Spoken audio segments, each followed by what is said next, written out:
E aí, gente, tudo bem com vocês? Sejam todos muito bem-vindos. Estamos começando aqui um De Frente Comigo, que na verdade hoje não vai ser de frente comigo, vai ser de frente com elas. Convidei duas mulheres incríveis hoje para virem falar sobre feminismo, machismo na indústria musical e o poder feminino. Então curtam o vídeo porque ele tá incrível, tá impecável. Se inscreva no canal se você não é inscrito, compartilhe porque é um vídeo muito importante de que todo mundo veja. Tá tendo vídeo toda semana no canal. Não percam e fiquem com o vídeo. Oi, eu sou Tássila Pacheco, professora de língua portuguesa, e hoje eu vim conversar um pouquinho com vocês sobre o machismo na indústria musical. Vamos começar falando de uma pesquisa feita em 2019 com cerca de 1.450 mulheres ligadas à indústria musical, e pelo menos 635 dessas mulheres falaram que foram afetadas de alguma forma pelo viés de gênero, e que quase 21% delas não se sente confortável em seu ambiente de trabalho por serem mulheres. E o assédio sexual é descrito por metade dessas mulheres como a maior dificuldade enfrentada em seus ambientes de trabalho. Temos vários dados para comprovar que o machismo existe sim na indústria musical. Segundo pesquisa feita pelo Spotify, apenas 10% das mulheres que trabalham com música são escaladas para festivais. E ainda assim, a grande maioria delas, cerca de 78%, são mulheres brancas. Em 2017, a revista Rolling Stones publicou uma lista dos 100 melhores artistas da música brasileira. E apenas 16 desses artistas eram mulheres. Como podemos ver através desses dados, sempre existiu e ainda existe machismo na indústria musical. Não estou me referindo somente a um país. Não é somente no Brasil que isso acontece, ou nos Estados Unidos.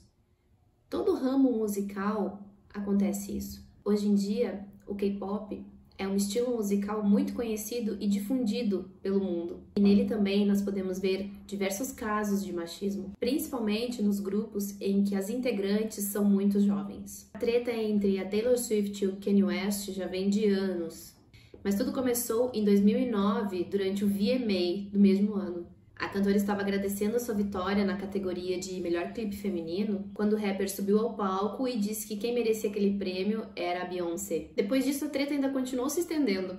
Em 2016, Kanye West lançou a música Famous, em que ele cita a Taylor Swift de uma forma não muito agradável. Num certo trecho da música ele fala: I feel like me and Taylor might still have sex. Why? I made that bitch famous. Ele realmente foi muito machista com ela, porque não importa se ela merecia ou se ela não merecia o prêmio. O que importa é que ela ganhou, né? E ele não tinha nada a ver com isso, realmente. Ele não tinha que se meter. Realmente falar sobre a sexualidade de uma mulher não é legal. Assim como... Mas assim, é incrível, né? Que falar sobre a sexualidade de um homem é super normal, né? Falar sobre a sexualidade de um homem é normal e bonito, né? Na sociedade em que a gente vive. Só que eu acho que não é nem normal e nem bonito falar sobre a sexualidade de ninguém. Cada um tem que cuidar da sua vida, principalmente quando envolve mulheres. Ninguém tem que se meter na vida das mulheres. Ninguém tem que se meter na vida das mulheres. Porque nós podemos fazer qualquer coisa. Nós podemos ser quem nós quisermos ser. Nós podemos dominar esse mundo. No Brasil, em meados do século XX, não havia compositoras, apenas intérpretes mulheres. Elas não tinham abertura para produzir os seus trabalhos como autoras, com exceção da pioneira Chiquinha Gonzaga. Vejam só, em 2019, apenas 20% do line-up do festival Lollapalooza eram de mulheres. E nós tivemos diversos casos em que o Grammy, a principal premiação da música, foi acusado de machismo e fraude nas premiações de diversas edições. E essas denúncias foram feitas por mulheres ex-integrantes do comitê responsável pela premiação. E elas também relataram casos de assédio sexual. Katy Perry, Lorde, Beyoncé, Pink, Miley Cyrus são exemplos de boicote da premiação. Oi pessoal, tudo bem? Pra quem não me conhece, sou a Maju e eu fui convidada aqui pro canal do Edu pra gente bater um papo bem legal sobre o feminismo. Antes de mais nada, eu acho legal a gente pontuar algumas coisas. O que eu vou falar aqui é baseado na minha opinião pessoal, meu ponto de vista sobre o que é o feminismo, então vocês têm o total direito de opinar, concordar, discordar, desde que seja com respeito, porque é sobre isso que a gente vai falar e eu acredito que isso seja o mínimo que o ser humano deveria ter, né? O que é o feminismo, Maju? O que é isso? Então vamos lá, né? O feminismo, resumidamente, ele vai ser um movimento que ele vai expressar a ideia de que todos, homens e mulheres, eles vão ser iguais perante uma visão sociopolítica. Vai ser um movimento que vai retratar de equidade, de dar voz para pessoas silenciadas socialmente, e por se tratar de um movimento que ele vai surgir em um contraste, digamos assim, em discordância com o patriarcado, ele também vai ter como objetivo a emancipação das mulheres, ou seja, a libertação delas. É claro que dentro desse contexto matriz vão existir muitos debates dentro desse movimento, porque quando a gente fala sobre feminismo, a gente está lidando com um movimento que vai existir muitas ramificações, digamos que muitos tipos de feminismo, que a gente vai dar uma pincelada mais tarde, porque antes disso eu quero conversar algumas coisinhas com vocês. Pra gente entender o porquê que essa pauta é tão importante atualmente, porquê que ela é tão revolucionária, a gente vai precisar tirar algumas lendinhas que são colocadas nos nossos olhos majoritariamente. Antes de mais nada, a gente vai ter que considerar algumas coisas pra gente entrar de cabeça sobre esse assunto, sobre o que é o feminismo e como é o feminismo brasileiro e tudo mais. A primeira coisa que a gente tem que levar como head quando a gente vai falar do feminismo é que isso é um movimento que pega o sociopolítico da coisa. O feminismo definitivamente não é sobre questões biológicas direcionadas a força, destreza, tamanho, capacidade entre homens e mulheres.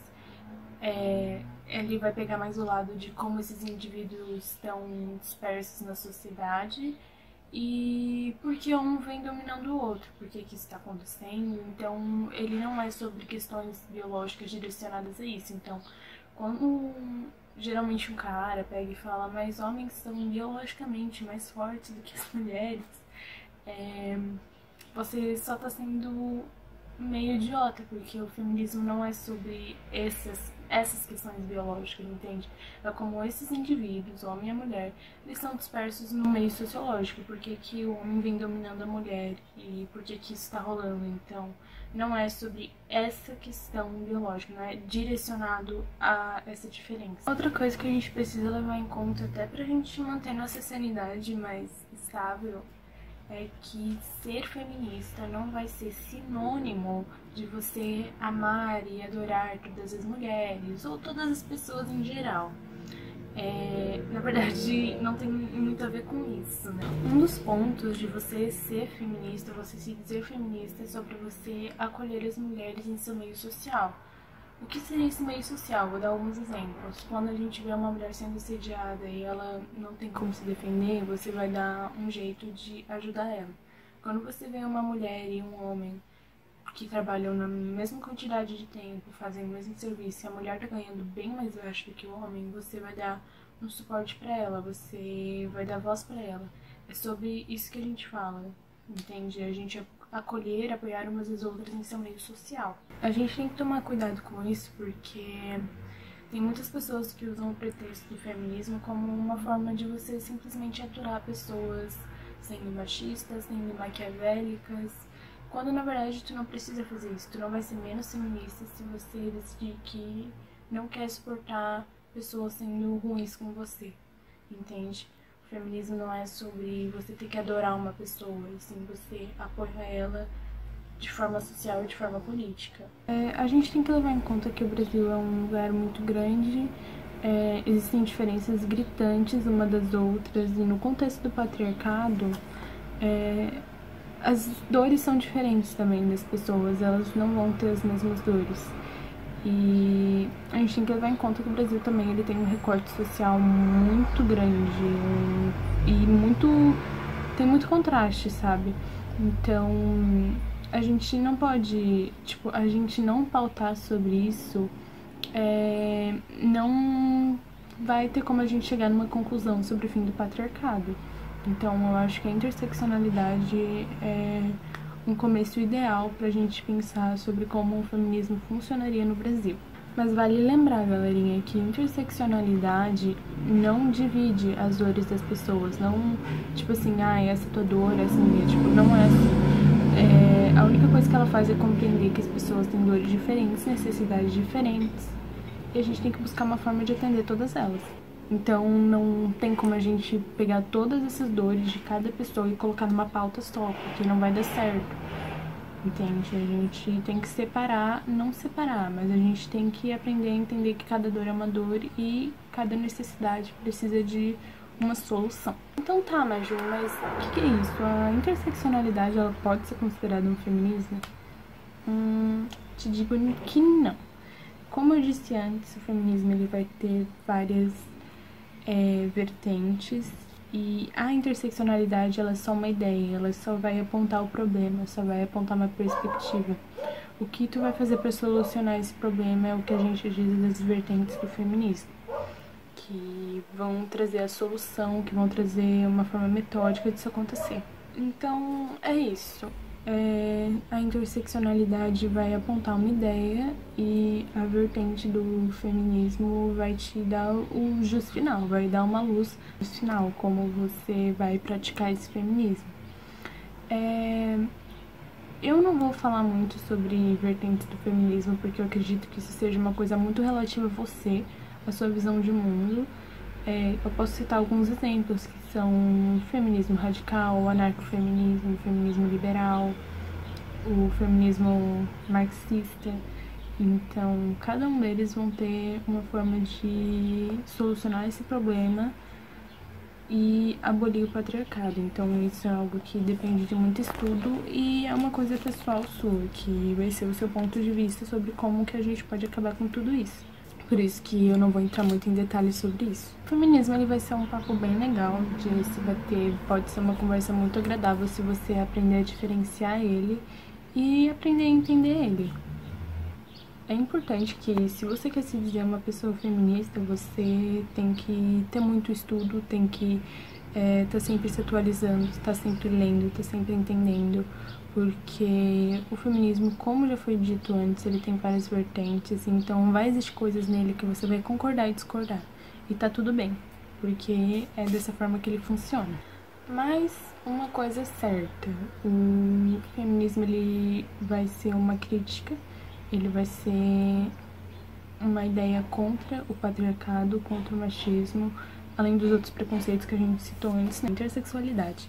E não um ataque pessoal a você, homem e pessoa que muitas vezes se sente ofendido com o que a gente tem a dizer. Bom, acho que até se a gente colocar limpo, a gente percebe que vai ter muitos momentos nesse molde de sociedade patriarcal que vai ser abusivo e vai ser ruim para os homens, já que vocês estão sendo ensinados desde pequeno a serem os opressores. Então, vocês vão ser ensinados a serem animalescos, anti-empáticos, brutos, opressores, abusadores até. Então, vai ser maçante para todo mundo, porque não existe muito benefício. Eu, na minha opinião pessoal, vejo que existe uma certa delicadeza na masculinidade que o patriarcado ele não deixa ser mostrada, não deixa ser visualizada, não deixa ser expressada. Então a gente vai ter vários episódios, eu vou dar só alguns exemplos de, por exemplo, pessoas que só não querem ou não estão, afim de demonstrar toda essa masculinidade. Então elas vão ser chamadas de afeminadas, sei lá, só por pintar uma unha, ou não ser muito macho alfa, ou sei lá, o cara querer passar uma maquiagem ou se caracterizar de drag queen, e a gente sabe que a sociedade é muito massiva, muito babaca com isso. Então é duro pra todo mundo, sabe? Não é só pra gente. Só que vocês têm que entender que vocês estão do lado opressor e a gente tá do lado oprimido. E quando a gente se diz feminista, a gente se diz porque a gente principalmente não tem medo de vocês, a gente não tem medo da sua falta de respeito conosco, da forma como vocês abusam, manipulam e e fazem o que quiserem com a gente, porque quando a gente se diz feminista, a gente tá lutando pra uma sociedade onde as mulheres não precisam mais ter medo de vocês. Acho que nisso já dá pra iniciar uma conversa bem interessante e dá pra entender o porquê que o feminismo ainda é algo tão importante pra gente, porquê que ele ainda não acabou, ou por que as pessoas continuam lutando com isso. Eu entendo que quando a gente, por ser um ser humano, um ser pensante, nós somos absolutos na nossa própria realidade, principalmente quando essa realidade ela vai privilegiar a gente de alguma forma, entende? Mas uma coisa que eu acho linda, que eu acho adorável quando a gente fala sobre a sociedade é porque nós naturalmente temos um senso humanitário, o que é muito bom. A gente tem um senso de acolher e entender uns aos outros. E isso é empático, isso é algo que une as pessoas, entende? E é pra isso que a gente luta. É esse senso de coletivismo, sabe? E eu entendo que nós não somos melhores que nada e apesar de a gente ter essa consciência, cada dia mais a gente pensa ou a gente é levado pra uma consciência egoísta, uma consciência de tipo, eu primeiro e o resto pra depois, sabe? E cada vez menos a gente tem uma consciência altruísta, uma consciência que pensa na sociedade em si, não só no bem próprio. Mas eu te garanto que não vai doer nada sair da sua bolinha, não vai doer nada você entender os seus privilégios ou os seus não privilégios. E principalmente se você entender que dói mais na pessoa que tá sofrendo com isso do que você como uma pessoa que tá segura, que não tá sofrendo com isso. Então é importante a gente ter esse olhar sobre o outro. Eu acho que é isso que dá um passinho pra gente mudar o que tá acontecendo no mundo. Bom, e que estejamos sempre atentos nesse senso de coletivismo que existe dentro da gente, que a gente seja sempre pessoas altruístas, empáticas. Tenha bastante cuidado ao próximo, porque nós somos feitos assim, e que isso mude, né? E que a gente pensando dessa forma, isso gradativamente mude e que as pessoas não sofram mais com esse tipo de ideia, esse tipo de molde de sociedade epitáfio e egoísta. Acho que esse é o primeiro passo pra gente mudar esse epitáfio egoísta que é o patriarcado, né? Então acho que é isso. Muito obrigada, Edu, por ter me chamado aqui. Beijo. E é isso.